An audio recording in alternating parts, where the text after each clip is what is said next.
Shalom semuanya.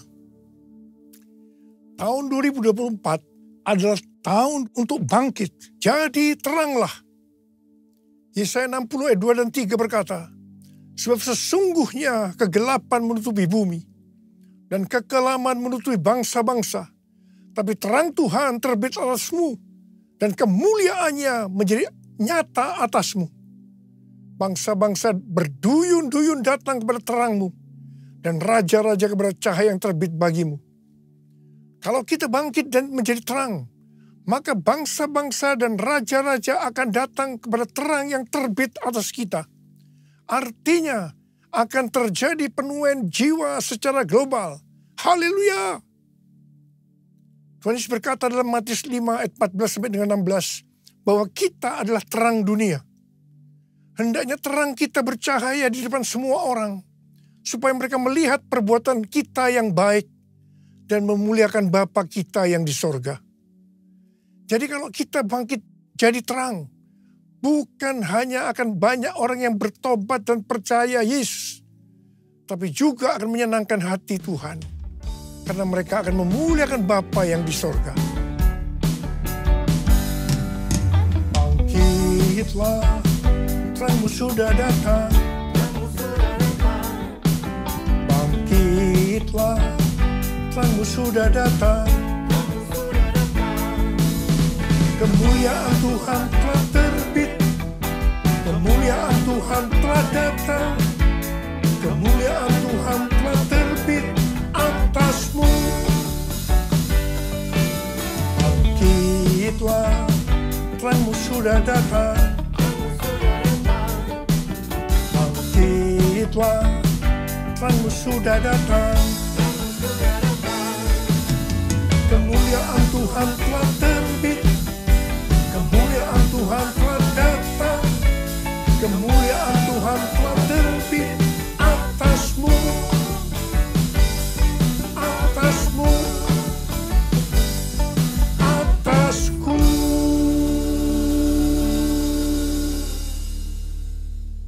Bangkit dan jadi teranglah.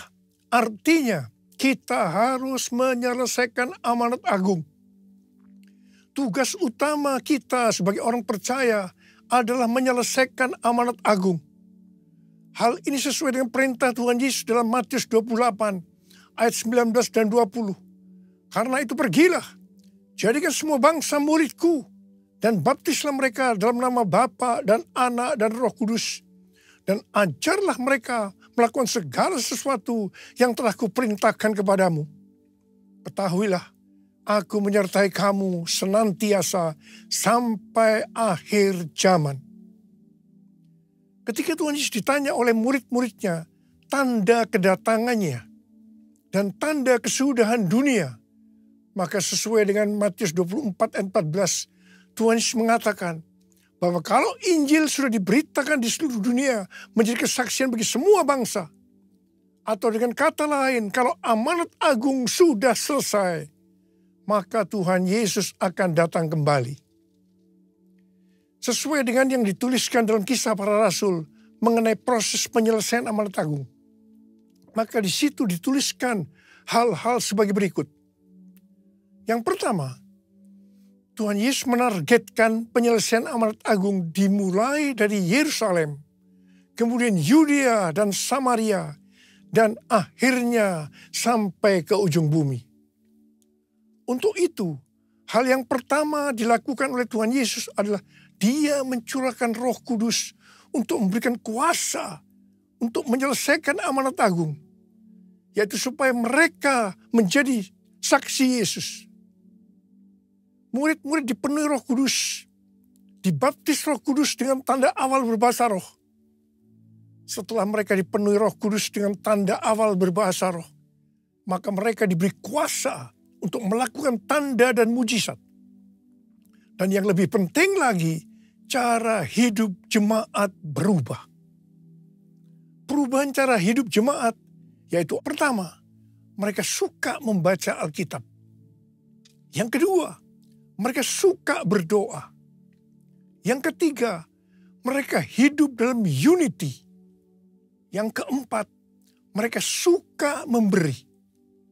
Yang kelima, mereka suka memuji Allah dan bergembira, tulus hati atau hidup berintegritas. Dikatakan bahwa mereka disukai semua orang. Dan tiap-tiap hari jumlah orang yang diselamatkan bertambah. Haleluya! Semua peristiwa ini terjadi di Yerusalem. Pertanyaannya, apakah amanat agung sudah selesai? Belum. Sebab harus ke Yudea, Samaria, dan sampai ke ujung bumi. Jadi proses berikutnya, targetnya adalah Yudea dan Samaria. Supaya mereka pergi ke Yudea dan Samaria, ternyata harus dengan aniaya. Karena mereka dianiaya, maka mereka harus lari dari Yerusalem ke Yudea dan Samaria sambil memberitakan Injil. Hanya para rasul saja yang tinggal di Yerusalem.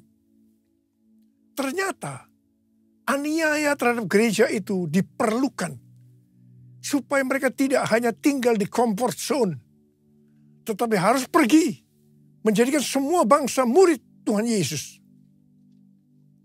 Setelah dari Yerusalem, maka ke Yudea dan Samaria. Apakah amanat agung sudah selesai? Belum. Karena harus terus sampai ke ujung bumi. Untuk itu, Tuhan Yesus memberikan suatu paradigma yang baru dalam pelayanan. Selama ini, pengertian tentang keselamatan itu hanya untuk orang Yahudi saja. Tetapi dari peristiwa Kornelius yang bukan orang Yahudi juga diselamatkan. Akhirnya mereka mengerti bahwa keselamatan bukan hanya untuk orang Yahudi saja, tapi untuk semua bangsa, termasuk bangsa Indonesia. Haleluya! Perlu digarisbawahi bahwa proses penyelesaian amanat agung yang dituliskan di kitab Kisah Para Rasul bukan hanya untuk waktu itu saja, tetapi pola proses penyelesaian amanat agung ini berlaku sampai dengan hari ini, sampai tahun 2033, bahkan sampai Tuhan Yesus datang kembali untuk kali yang kedua. Pencurahan Roh Kudus yang terjadi di kamar loteng sekitar 2000 tahun yang lalu disebut dengan Pentakosta pertama. Pentakosta pertama ini dahsyat. Sebab dalam kurun waktu beberapa ratus tahun, sekitar 70% dari dunia yang dikenal waktu itu, yaitu yang berada di bawah pemerintahan Kekaisaran Romawi, menjadi Kristen. Wow. Pentakosta pertama ini dahsyat. Pertanyaannya, apakah amanat agung sudah selesai? Belum. Karena itu pada tahun 1906, Roh Kudus kembali dicurahkan di Azusa Street Revival. Hamba Tuhan berkulit hitam William Seymour dipakai Tuhan. Ini disebutkan dengan Pentakosta kedua. Pentakosta kedua ini dahsyat. Sebab memunculkan gerakan Pentakosta dan karismatik. Sampai dengan saat ini ada sekitar 700 juta orang yang diberdayakan Roh Kudus. Pentakosta kedua dahsyat. Pertanyaannya, apakah amanat agung sudah selesai? Belum. Karena itu hari-hari ini kembali Roh Kudus dicurahkan. Ini disebut Pentakosta ketiga. Pentakosta ketiga adalah pencurahan Roh Kudus yang dahsyat di zaman ini, melebihi yang terjadi di Azusa Street. Pentakosta ketiga akan mengakibatkan penuaian jiwa yang terbesar dan yang terakhir sebelum Tuhan Yesus datang kembali. Pentakosta ketiga akan membangkitkan generasi Yeremia, yaitu anak-anak muda yang dipenuhi Roh Kudus, cinta mati-matian kepada Tuhan Yesus, tidak kompromi terhadap dosa, dan akan bergerak untuk memenangkan banyak jiwa. Pentakosta ketiga lahir di Indonesia dan akan bergerak dari timur ke barat dan kembali ke Yerusalem. Pentakosta ketiga akan memberikan kuasa untuk menyelesaikan amanat agung. Dan setelah itu Tuhan Yesus datang kembali. Kita harus percaya dengan Pentakosta ketiga, maka amanat agung selesai. Bumi penuh kemuliaan-Nya,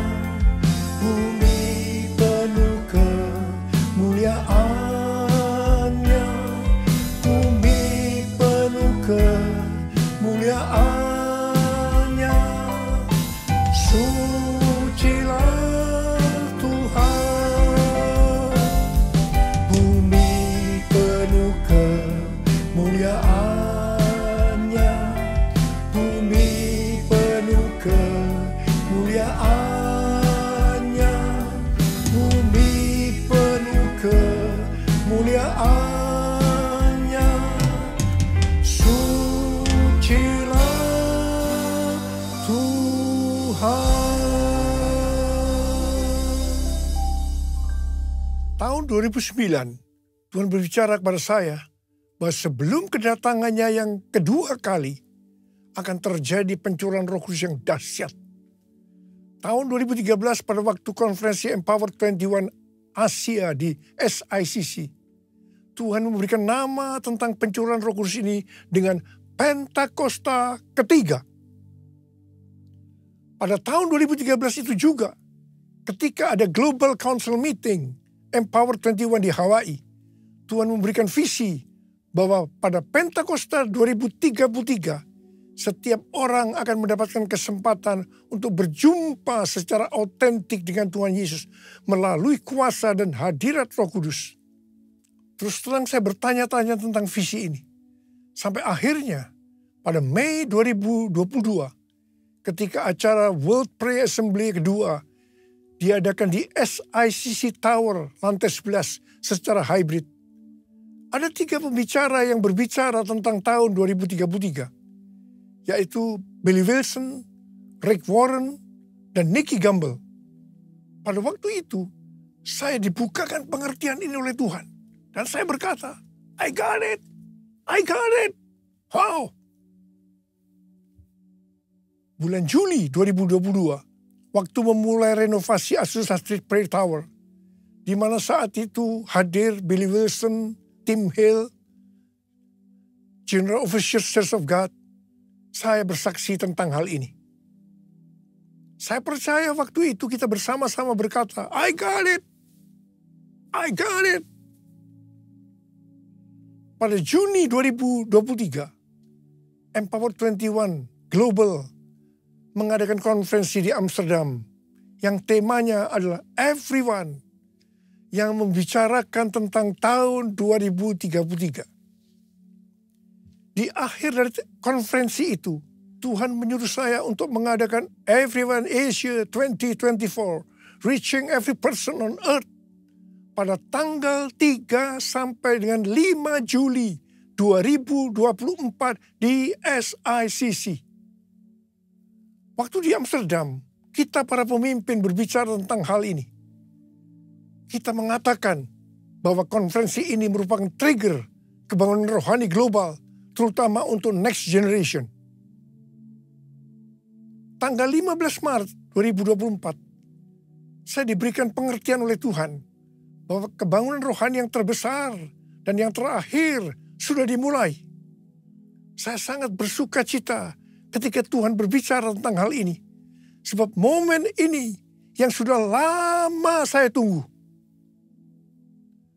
Ternyata di tanggal 16 Maret 2024, saya mendapatkan konfirmasi pertama tentang hal ini. Di mana James W. Gold bernubuat bahwa sekarang kebangunan rohani yang besar dan kebangkitan generasi anak-anak muda sudah dimulai. Haleluya. Konfirmasi kedua tentang hal ini adalah bahwa pada bulan Juli 2024, Church of God akan mengadakan General Assembly yang ke-79 di Indianapolis, Amerika Serikat.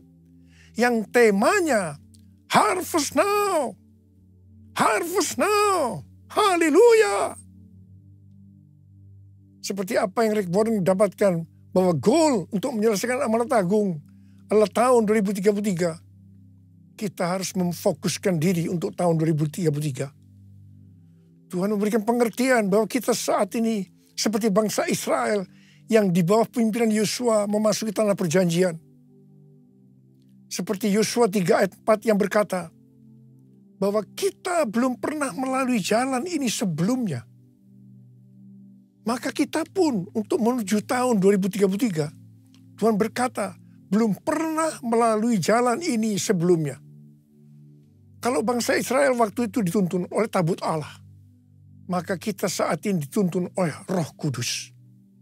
Supaya kita mengerti tuntunan Roh Kudus itu, maka kita harus banyak berdoa, memuji dan menyembah Tuhan dalam unity siang dan malam. Saya percaya pola penuaian jiwa menuju tahun 2033, polanya seperti yang terjadi di Asbury, University Kentucky, yaitu mereka berdoa, memuji dan menyembah Tuhan dalam unity siang dan malam. Selain itu, supaya kita mengerti tuntunan Tuhan itu, maka kita juga harus melakukan seperti yang dikatakan dalam Yosua 3 ayat 5, yaitu harus menguduskan diri. Hidup kita harus kudus. Sekali lagi saya katakan, hidup kita harus kudus. Sucikan dan kuduskan hati ini untuk layak menghadap hadirat-Mu. Tubuh jiwa rohku kuserahkan padamu, ku menyembah-Mu. Tinggikan nama-Mu ya Tuhan, mulialah nama-Mu ya Tuhan.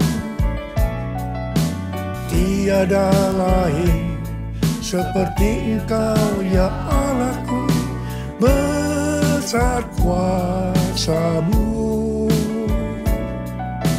Tiada lain seperti Engkau ya Allahku, besar kuasa-Mu. Besar kuasa-Mu. Besar kuasa-Mu.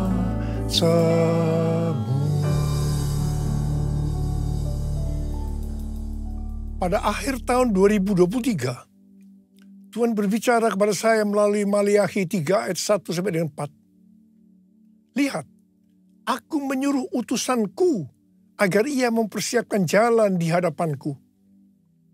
Tiba-tiba Tuhan yang kamu cari itu akan datang ke bait-Nya. Utusan perjanjian yang kamu inginkan itu, sesungguhnya ia datang. Firman Tuhan semesta alam. Siapakah yang dapat tahan akan hari kedatangannya? Siapakah yang dapat tetap berdiri apabila ia menampakkan diri? Sebab ia seperti api pemurni logam dan seperti sabun penatu. Ia akan duduk seperti orang yang memurnikan dan menahirkan perak. Ia menahirkan orang Lewi, menyucikan mereka seperti emas dan perak, supaya mereka menjadi orang-orang yang mempersembahkan kurban kepada Tuhan dalam kebenaran. Maka persembahan Yehuda dan Yerusalem akan menyenangkan hati Tuhan, seperti pada hari-hari dahulu kala, dan seperti tahun-tahun purbakala. Sesuai dengan Maliakhi 3 ayat 1 sampai dengan 4 itu, maka Pastor D, pendoa syafaat saya yang berada di Perth, Australia, memberikan pesan Tuhan kepada saya bahwa pada tahun 2024 ini adalah tahun tiba-tiba. Baptisan api atau pemurnian gereja akan terjadi secara tiba-tiba dan kemuliaan Tuhan turun. Hal ini akan mengakibatkan terjadinya penuaian jiwa yang luar biasa. Pentakosta ketiga akan dinyatakan seperti belum pernah terjadi dan disaksikan sebelumnya. Karena hal ini akan terjadi di rumah-rumah melalui penyembahan, sehingga kesembuhan, mujizat, pencurahan Roh Kudus yang akan menarik jutaan jiwa ke dalam kerajaan Allah. Haleluya! Tuhan mengingatkan kepada kita hal-hal sebagai berikut. Yang pertama, terdapat dalam Roma 14 ayat 17 dan 18 yang berkata, Sebab kerajaan Allah bukanlah soal makanan dan minuman, tetapi soal kebenaran, damai sejahtera, dan sukacita dalam Roh Kudus. Sebab siapa saja yang melayani Kristus dengan cara ini, ia menyenangkan hati Allah dan dihormati oleh manusia. Tuhan sedang beracara dengan mereka yang melayani Tuhan, yang fokusnya kepada makanan dan minuman, yaitu hal-hal yang duniawi.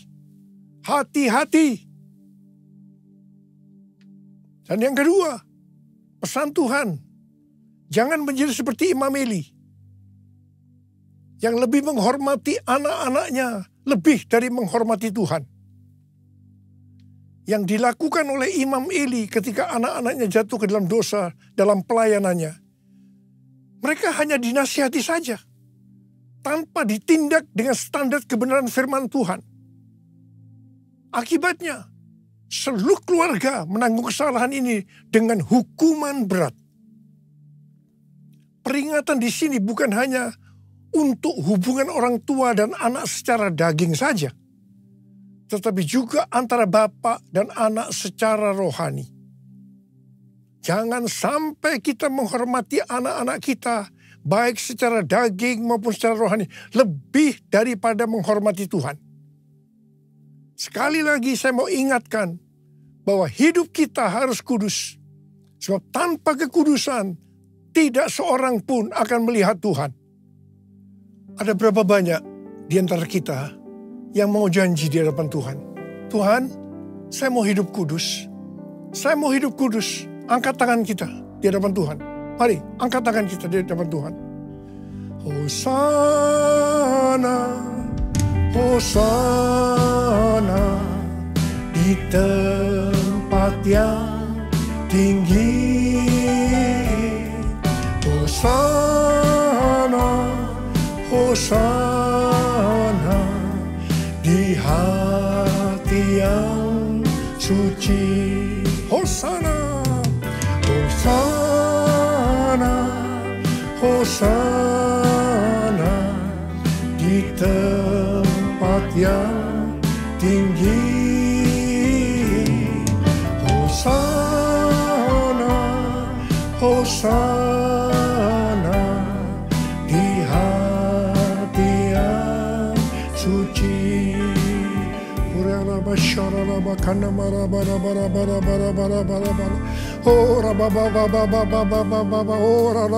Tuhan, Kau melihat anak-anak-Mu yang sedang mengangkat tangan mereka. Kami semua berjanji ya Tuhan, kami semua berjanji. Kami mau hidup kudus. Kami mau hidup kudus. Curahkan pengurapan-Mu pada kami semua ya Tuhan. Curahkan pengurapan-Mu. Terima pengurapan Tuhan. Terima. Dalam nama Yesus. Dalam nama Yesus. Amin.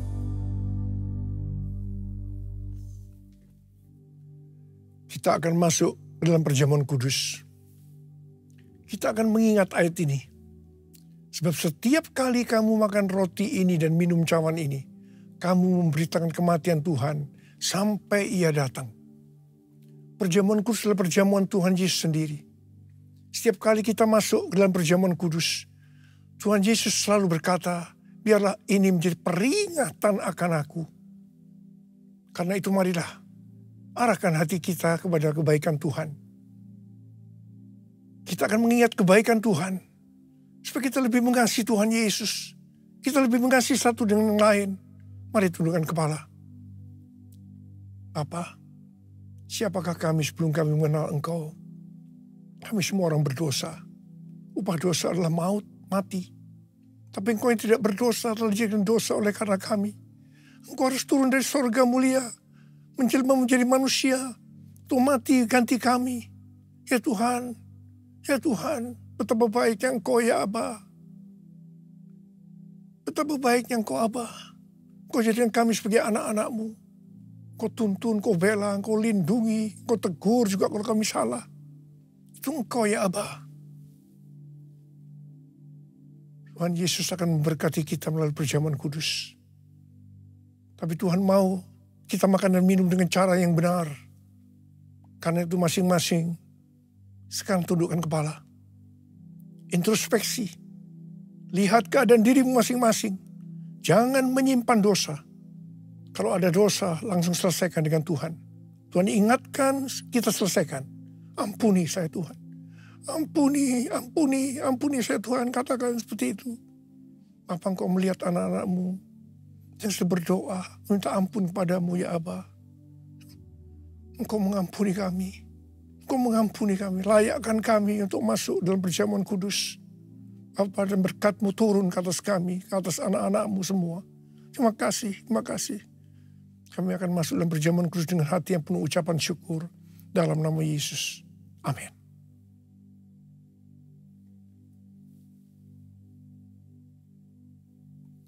Sekarang mari angkat roti di tangan kanan kita tinggi-tinggi. Sebab apa yang telah kuteruskan kepadamu telah aku terima dari Tuhan. Yaitu bahwa Tuhan Yesus pada malam waktu ia diserahkan mengambil roti. Dan sesudah itu ia mengucap syukur atasnya. Ia memecah-mecahkannya dan berkata, inilah tubuhku yang diserahkan bagi kamu. Perbuatlah ini menjadi peringatan akan aku. Sudah dikasih Tuhan, bukankah roti yang kita pecah-pecahkan ini adalah persekutuan kita dengan tubuh Kristus? Mari kita makan dalam nama Yesus.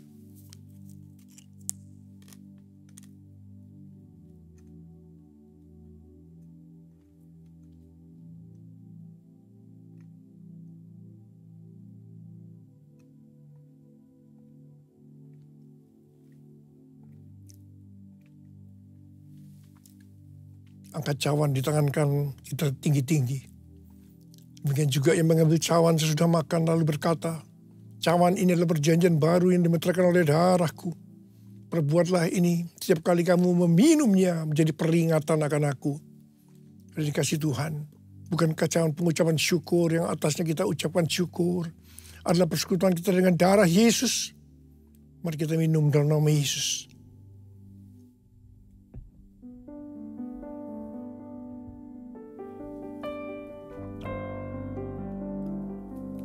Mari angkat tangan kita di hadapan Tuhan.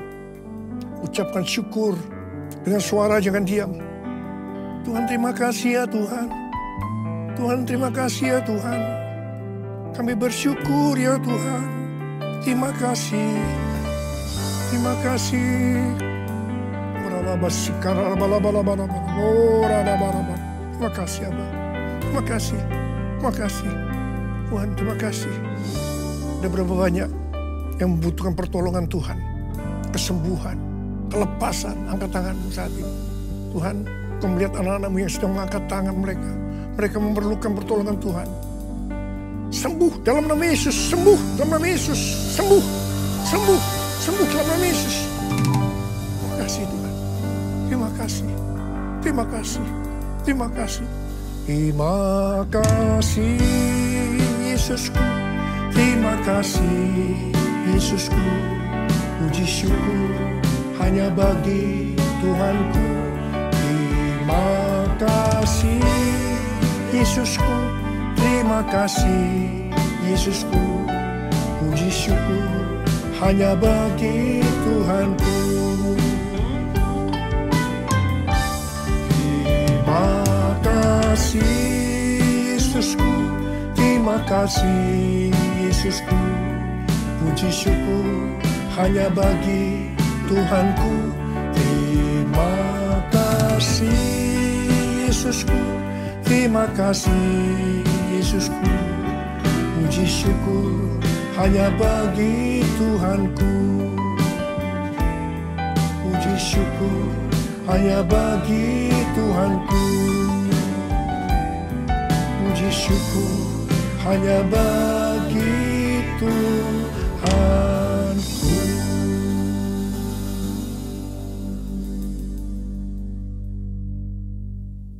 Sekarang terimalah berkat Tuhan. Kasih karunia yang berlimpah-limpah daripada Allah Bapa dalam Anak yang tunggal Yesus Kristus. Persekutuan yang manis dengan Roh Kudus menyertai kita semua mulai hari ini sampai Tuhan Yesus datang menjemput kita di awan-awan dan bahkan sampai selama-lamanya. Yang percaya bersama-sama katakan amin.